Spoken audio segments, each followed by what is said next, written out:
Hey, good morning, everybody, and good morning to my lovely panel. I'm going to hand over to them and get them to introduce themselves so I don't get anything wrong. But if I think they're being too modest or missing anything out, then I shall fill that in. Nikki is next to me. So, Nikki, you can start.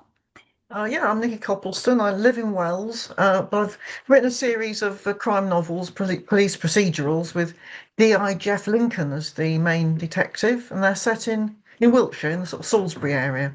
So I've just published the sixth of that Oh. series, and I've just begun to work on the seventh. Alison? Yeah, hi, I'm Alison Morton. I live in France and I have two series, one which are alternate history thrillers. I also have some historical fiction, but my crime features a Franco-British protagonist, quelle surprise, as I live here. So the research is really easy. And she's got lots of internal conflict, etc. It's crime thriller, I would say, and I think that's my particular area. I couldn't do police procedural like Nikki because I don't know enough, but you still have to research enough to get it right because crime readers are very, very, very hot on their detail. So that's me. Helen? Hi, I'm Helen, also known as AA Abbott, because I want to take first place on your bookshelf. I, I write psychological thrillers about women finding strength in the face of danger. And I set them in Bristol, where I live, because, like Alison, I find that makes my research easy. And then last but not least, Denise. Hi, Denise Beddows. As a retired intelligence analyst, I write a series of intelligence thrillers set sort of internationally across cross-border crime and that kind of thing.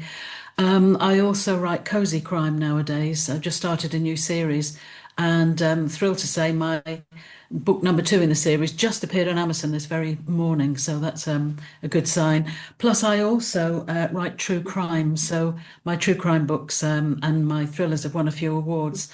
I'm hoping the cozy crime will get up there as well. But lovely to meet you, ladies. Likewise. So my first question then is why crime? And whoever can take it, I don't mind, or can go in the same order. Well, Escape. I could chip in on that if I Yeah. may. Yeah, go. Why crime? Well, I when I've been doing non-fiction and so forth and doing talks in my local library, they've always unwisely put my stand right in front of the true crime the crime section, and I noticed all of these. Particularly people over 50 coming in and in the middle of me doing a reading, they said, "Do you mind shifting? We want to get to the crime books." And it suddenly occurred to me that the majority of readers of crime seem to be of a certain age. And I think that's why cozy crime is taking off as well as all the other subgenre. But I suppose it's the reason people like reading crime, which is probably the same reason I like writing it, is you can do it safely sitting in your armchair. You're experiencing all those thrills variously, but your door's locked and you've got a cup of cocoa and and you can have all those thrills without actually putting yourself in danger. So I don't know if anyone else agrees with that or you've all got different ideas, but please fire away. Well, When shall it's I go? Shall I when the go good next? guys win, I do apologise. Sorry, shall I go next? I turned to crime for a bit. I've been writing thrillers, I'm very comfortable with, but against a alternate history background. And somebody said, "I bet you can't write a modern, contemporary straight crime thriller." I said, "Oh, well, okay, go on, I'll give it a go." And that person was historical fiction writer Con Iggulden, who has made a few headlines. And it was over a glass of red wine or two at one of these history festivals. So I did, and I did it. And I thought, I have now fulfilled my bet. She's an age, we have a dead body on the first page, which of course is de rigueur for a crime novel. We have a grumpy cop. We have a girl who's out of her depth in the murder and crime environment, although she's an ex-special forces intelligence analyst. There we are, Denise. You see, they're everywhere. And so we developed from there. And I did have to do, despite what I just said, an awful lot of research. I've come from a historical environment where you research every word.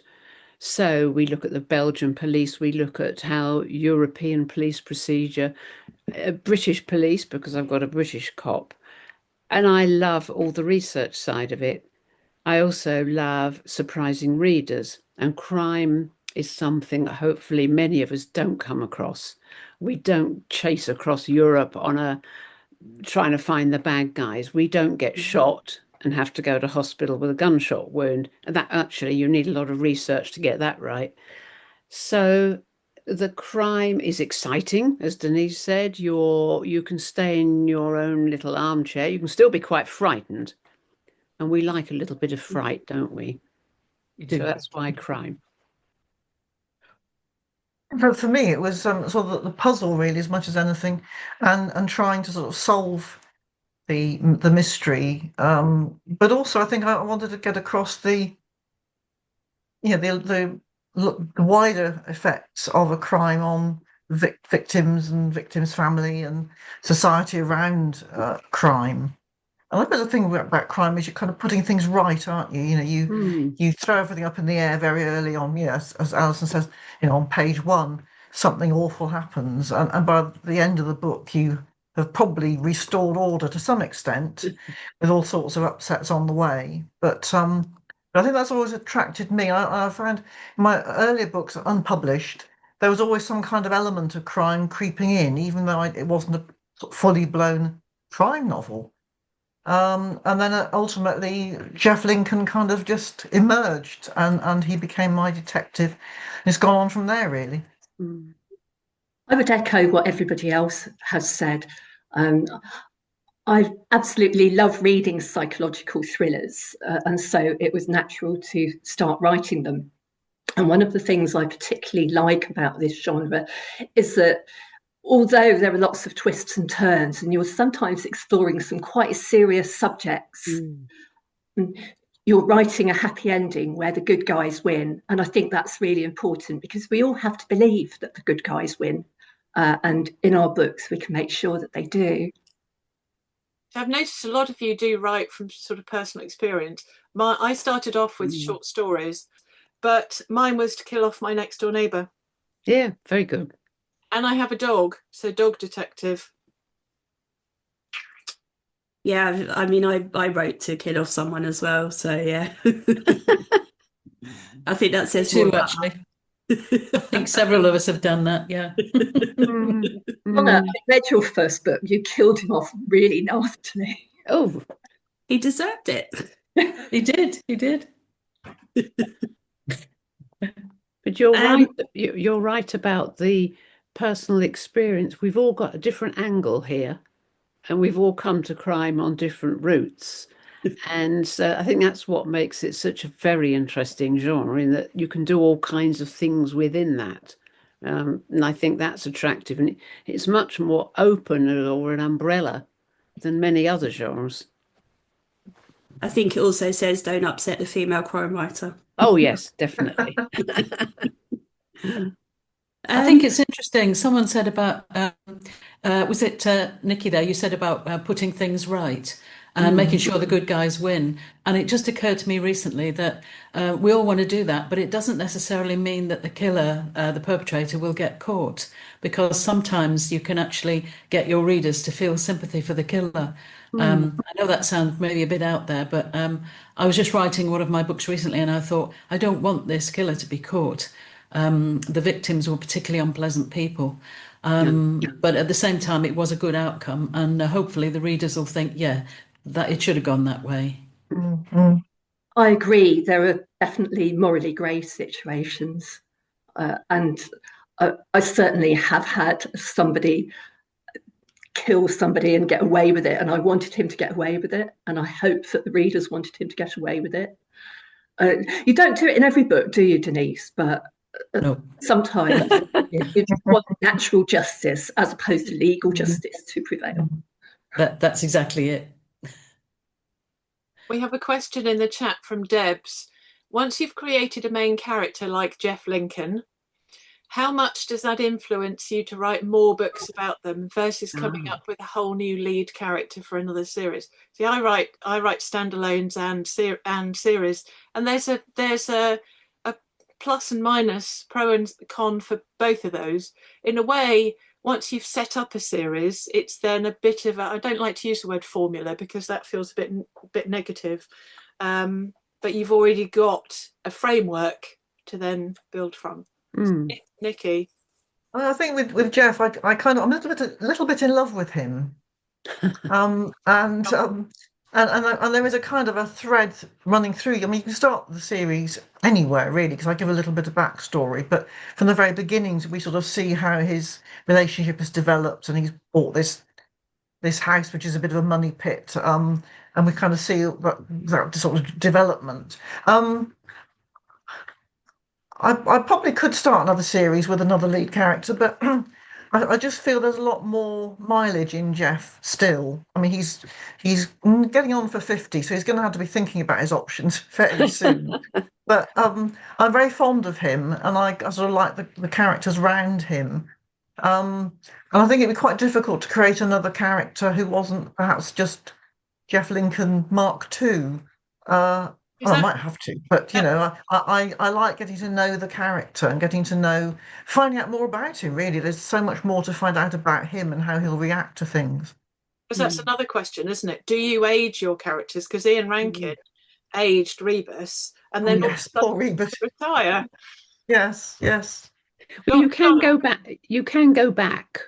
So your character goes from, I don't know, early 20s to early 40s. And when I was writing one of my Roman Nova series, I thought, do you know, I want to find out what the grandmother did when she was a young woman, because she's got all these secrets. And she was also in the Praetorian Special Forces. So I went back to the late 60s. And so I'm almost writing historical. And then we find out what she did. So you could go back to the what's his name? In Reacher novels, the author went back to when Reacher was actually in the army and did something. So you can do that, or you can spin off into with a different sort of a secondary character as lead character. I don't know. Does Jeff Lincoln have any sidekick who's particularly interesting? Probably not interesting enough. Oh, okay. Just a thought. It's good thought, but they're probably not quite interesting enough. Okay. I mean, I went back, so of course I had to then reconcile everything with the first books that I'd written in the present. Yes. Anyway, that's another story. Yes. Donna, what about you? You started with Peter Markham.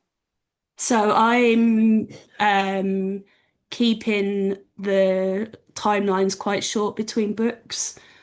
Because I've started with Cora being in her 40s, which I know Tony Ford had done with his Bliss series and then regretted it because he aged out.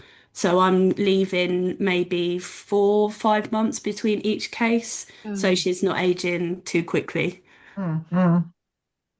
It's something similar with my when I wrote my 6 espionage novels, the main character, one of the main characters, was Carol Murray, who is an intelligence analyst of a certain age. I think she was bobbing up to 50.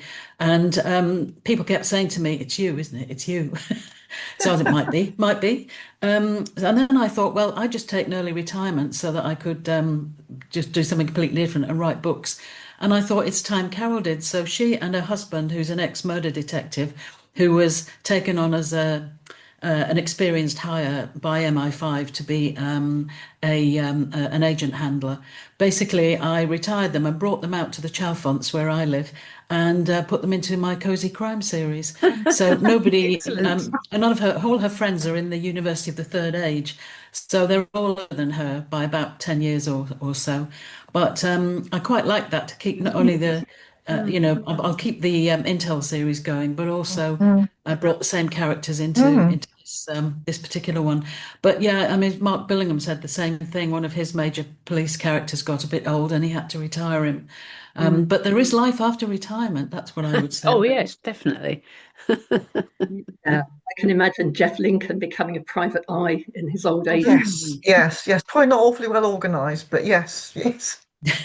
Well, I heard the other day I listened to Greatest Hits Radio. Sorry, Don, I'll let you carry on in a minute. But they said, I thought she was going to say that 60 or that 80 was the new 60, but apparently 6 p.m. is the new 8 p.m. So people book dinner at 6 p.m. Rather than 8 p.m. So because they want to bed early. Yeah, go with that. Yeah. We have a couple of questions in the chat. Yeah, there's a couple of good questions actually, but before I'm just going to ask, does there have to be a dead body in a crime novel? Because it seems that that's what we all write about, but there's so many types of crime, and if there is a dead body, then why do we do that rather than other types of crime? I think Well, there is an John Marley. expectation. I know John Harvey wrote the Charlie Resnick series, which I'm very fond, set in Nottingham. And I read the first one. The second one was about a kidnapping. And there was no murder. And I kept thinking, well, when's it going to happen? And it was actually quite disappointing. I mean, it's awful, isn't it, that we've got this appetite? But I think there's an expectation, because I mean, that's really where the stakes are highest, isn't it? Is taking somebody's life. You really can't do anything worse than that. So I think it feels almost de rigueur to have a murder. Because otherwise it sort of feels like it just isn't important enough. Well, there's also the subgenre of heist crime, and I quite like John Marley's books for that. There could be a death in it, there could be a killing, but the actual main thrust of the story is a very clever robbery or, some international jewel thief, that kind of thing. Yeah, I started off this new crime series, the one for a bet, and I had the body on page 1 because that's, as you say, you could have a body. The second one, though, is more about gun running and crime across frontiers. And then the person she's pursuing starts pursuing her, and off we go. And the third one is a political thriller about the rise of the hard right. I mean, that sounds ever so serious, but there's also a crime story. And we don't get dead bodies until we're quite a way in, because I hope the characters are now established. And I thought, I don't want to put a dead body in each book. So the first one I did because that's what you're supposed to do. But afterwards I thought, no, trying to bring a government down or gun running and all that stuff is quite serious as well. So I think, yeah, we read it, but we don't have to have a dead body. But that's my thought. I'd agree. I think a murder spices up a story, but it's not an essential element because what you're looking for is suspense, twists, and surprises. And maybe there isn't a murder at all, but a murder is stopped from happening by the events of the story. Yeah. So BB Elsin in the chat has said, quite often in crime novels, the hero or heroine appear to make mistakes to heighten the stakes. Very human. But do you sometimes want your main characters to be onto the baddie earlier in the book? Ooh. Yeah, you can have, if it's a whodunit, you tend to keep your readers guessing to the end, don't you? But sometimes I don't do that. I let the reader know who's done it from the beginning, and then they're thinking, when will this idiot of a policeman catch on, and you watch him going through all these twists and turns, and I quite like that side of it, you maybe, let the reader be sort of omniscient. I do that too. There was one book in particular where I devoted quite a lot of time to the antagonist, although I didn't tell you who the antagonist was. So you kind of had this anonymous antagonist's views dropped into it. And when that happened, the readers knew more than anybody else. None of the characters knew as much as the readers, but it was still difficult to tell who it was because it could have been one of 3 people. and it was only right at the end that you knew. But readers love that, don't they? Knowing something that the character doesn't know. It's like they're a step, Yes, not only a step ahead, but a step above them. Yes, I tend to do that in my book, so the reader often knows a lot more than Lincoln. So I don't think I've ever given away who done it too early, but certainly the readers will often know the circumstances more than Lincoln does. They'll sort of see him going down a blind alley or following a red herring. But then obviously, it all works out okay. But I think it makes the police human that they make mistakes, and obviously it adds to the tension and the twists and the turns. If there's no certainty that they got it right every time. I often have a false ending. Everybody seems to think, oh, it's all cleared up. That's great. Right, fine. Yes. Then one little remark somewhere Yes, leads you off again. And I know I didn't realize I was doing it until somebody says, oh, well, you're trademarking all your series. You always have a fake ending. There's about a third of the book to go. And it's quite nice because I think that might happen in real life. In some of the work I did when I was younger, that was often the case. And then you'd think, do you know, this isn't quite gelling. More the work, more in Denise's line, and something's not quite right. And I think the reader's gone through all these various things on the main story, and they're thinking, oh, right, okay. And then you give them a fake ending, and they think, oh, off we go, have a nice drink, all done. And that gives them a second wind, if you like, because there's another mystery to be completely solved. How a bit like Agatha Christie as well. Agatha Christie, you sort of rule people out because they have really rock solid alibis. And it always turns out to be the murderer is the one with the best alibi. And for example, in Murder on the Orient Express, the murderer was sort of everybody, and they were all alibying each other. And so she was quite canny like that, really. Yeah, that was very good. Yeah, very good plot. And how annoying is it when you have marketing that says, oh, and you'll love the twist? Yeah. You're not looking out for a twist. Don't tell us that. Oh, that's annoying. That's so annoying when they're marketed like that. Oh, but there's always a twist, isn't there? Usually multiple twists. Oh, yes, there has to be. Yes. Do you think that twists have now become mistaken for just reveals? So I think a lot of people that are saying there's a twist, it's like, actually, no, it's just a reveal. A twist is something that changes the whole view of what's happened before, whereas a reveal is just something. A reveal, yeah. But so do you think that twists have been not overused, but their meaning's been sort of misplaced now? Yes, definitely, very much. When I see a book says the latest exciting thriller set in blah with a twist you won't believe, and I think I'm not going to buy that, because quite often, as you say, Donna, it's a reveal and it's not that exciting. And you've guessed, as a reader, you think, well, I guess that is, where's the twist then? But you've guessed it already. So I hate that sort of marketing. Drives me nuts. That's what's great when we do our own marketing, isn't it? We probably understand our books better than any publisher's marketing manager would. And we know whether it's a twist or a reveal or, how to describe it best, I think. It can be a surprise. The lovely Esther, hello Esther, and hello Graham as well, has asked a great question. She said, how do you ensure your research is up to date and it is something that you enjoy? I do it all the time. In fact, I'm always on the internet researching everything, whether it's poisons and in fact, I always worry that if the police ever had a look at my internet research history, I might be in a bit of trouble.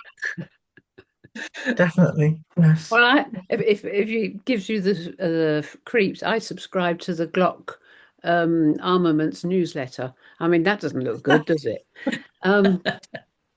So yeah, as I said, I come from the historical research area. I did a master's in history, and no fact is a fact unless you've got 3 ways of proving it.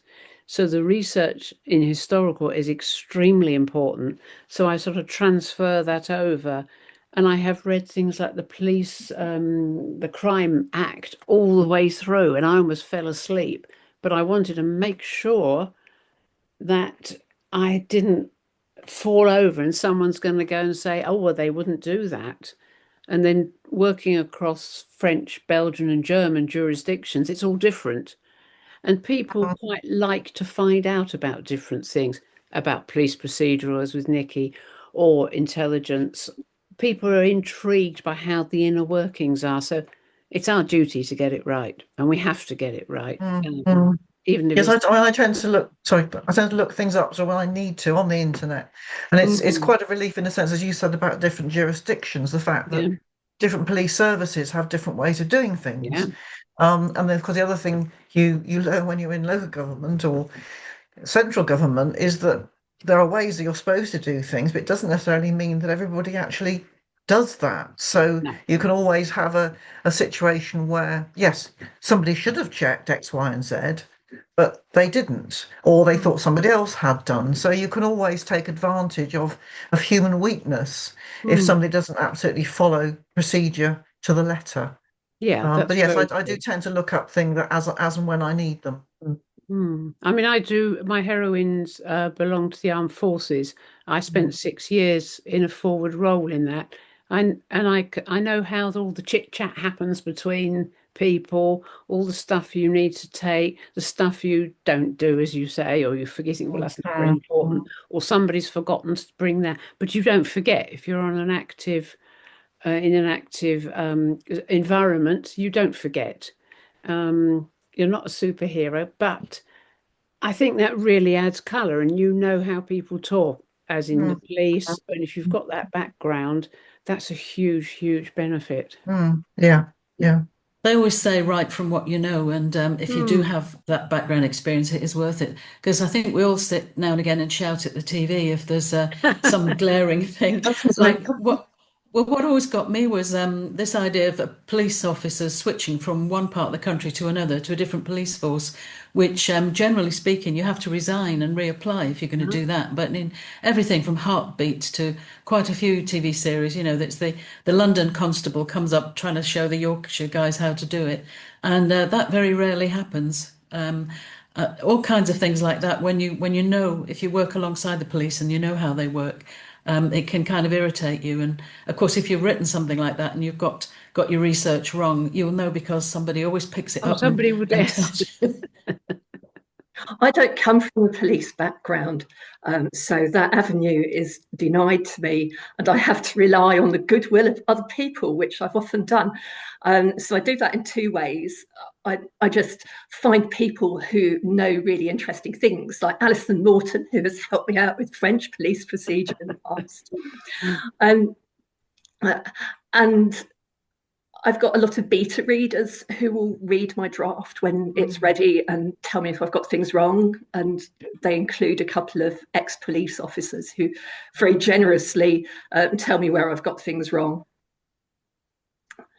So that's kind of how I crack it. And I used to do temporary work in the past. So I've worked in a number of offices. And if you want to know the ins and outs of the insurance industry, I can tell you all about that. But I'm kind of guessing that wouldn't be the backdrop for the thriller that most people would be dying to pick up. I don't know. You never know. USP. USP having it in an insurance. And aren't the blandest of people often the most interesting when you peel the layers? Definitely. I've got evil lawyers in my book. Does that count? There's another great question here. His name's just gone up the screen. From Dennis. He said, I'd like to ask how many panel members started out writing with the intention of creating a series with a single main investigating character, as opposed to a character developing during the writing process? Well, I was going to write one book, and that was it. I had this story bubbling up.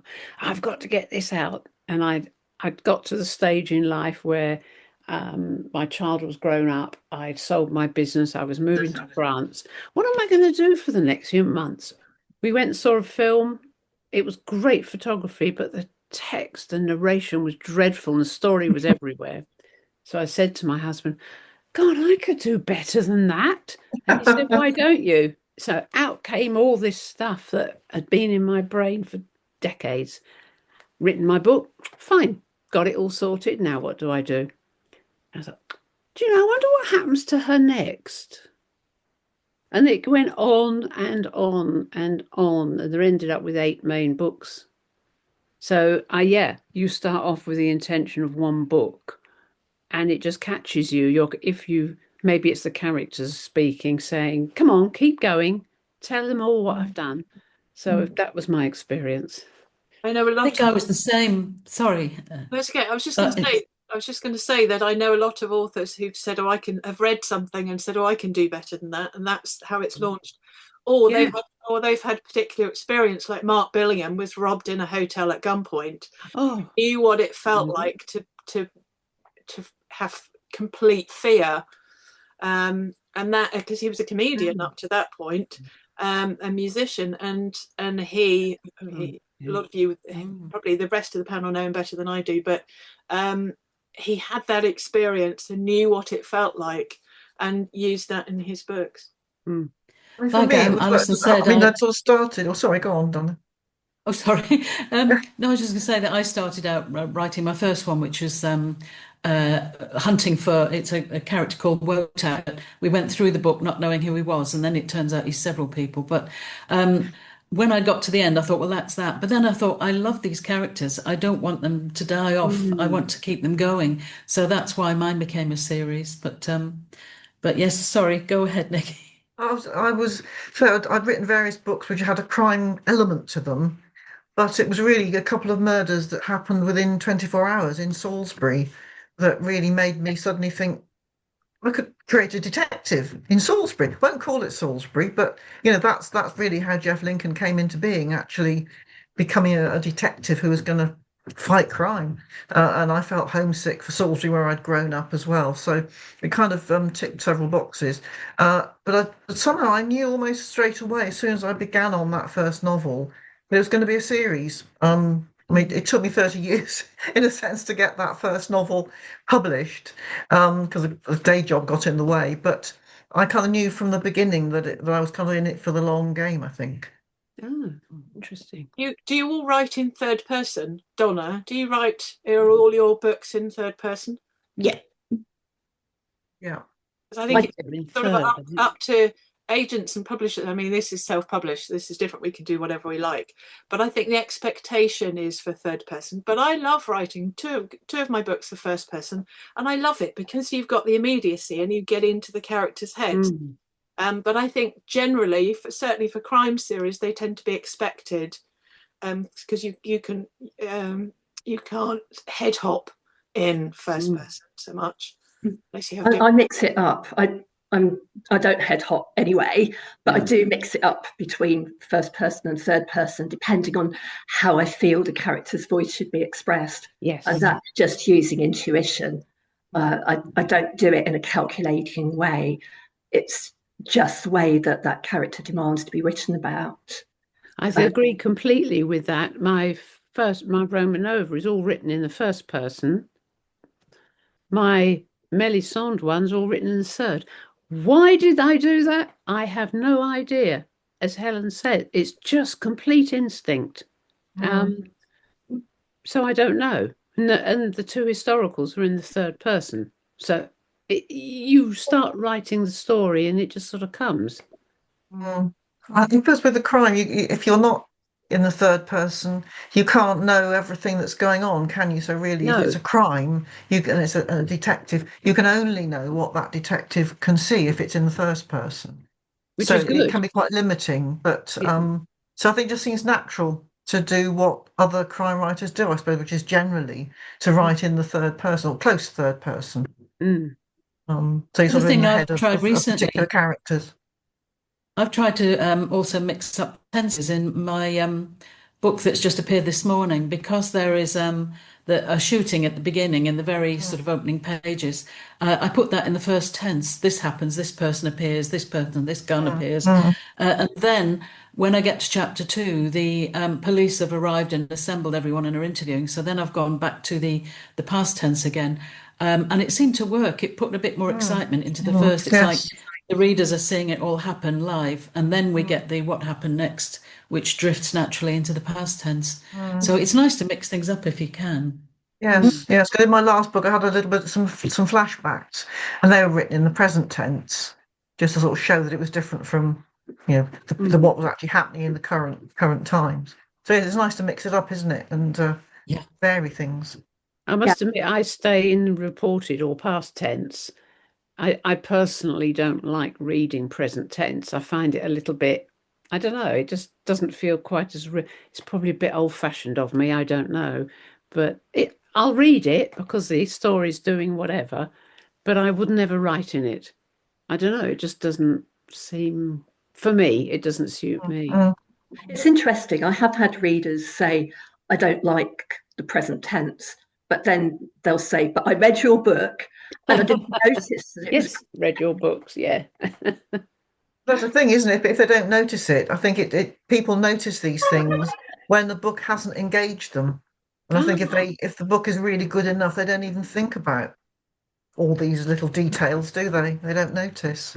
Which is lucky because I mix it up. So you'll always find somebody who hates what I do because I do everything past tense, present tense, first person, third person.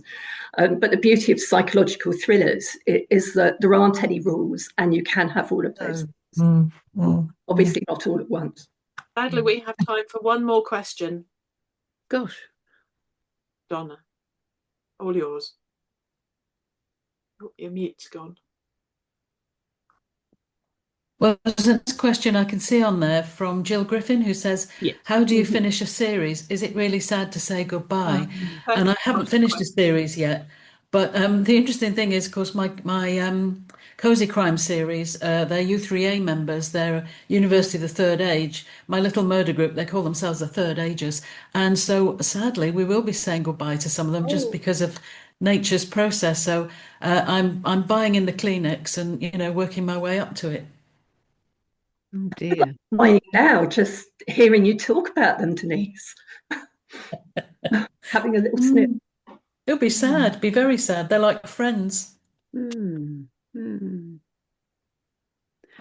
don't know about finishing a series. The Romanova ones, I have a feeling, although I love doing them, I think I might. I've got a new book coming out in spring, which is 3 long short stories. I'm absolutely hopeless at short stories. They just go on. And I'm not sure. I haven't made my mind up quite what I'll do with that. Melisande, yes, plenty, because there's lots and lots of cases and lots of things. But it's a very difficult thing saying goodbye to your characters. Yes. Not quite sure I'm capable of doing that. Because I wondered whether the Jeff Lincoln I've just finished was going to be the last one, and then I did talk to readers say, well, what's going to happen next? And I thought, I can't finish this. I've got to carry on. So I suppose I've got no plans to finish the series. So I think I'll just sort of see how nature takes its course. Oh, Donna, have you planned a certain amount in your series or just carry on?